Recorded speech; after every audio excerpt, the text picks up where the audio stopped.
Assalomu alaykum ahli YouTube. Mana keyingi ishimiz bitay turgan jarayoni hamon davom etmoqda. Ko'rib baho beraverasizlar. Mana darvozaxonamizning uzunligi 24 metr.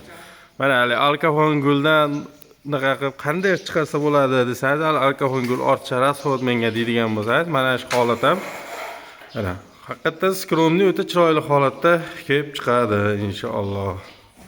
Uyaltirmaydigan holatda kelib, haqiqatda chiroyli bir Rasham faso 24 metr darvozaxonaga hali rombiklardan ko'ra mana endi kimgadir masalan rombik yoqishi mumkin. Kimgadir hash fasollar yoqishi mumkin. Mana kazroklarimizni holatlari, xudo xolasa karnizlarini ham bitganda bir ko'rasizlar. Mana ularni ham xudo xolasa chiroyli akfalarni oldilarini ham chiroyli qilib ketib, xudo xolasa ana shu ochiq joylarni ham yopib, qo'ldan kelganicha hali bitganda bir ko'rib baho beraverasizlar. Mana xorilarni hamma narsasini xudo xolasa. Sizlar bilan Usta Sherxon, bizdan uzoqlashmang.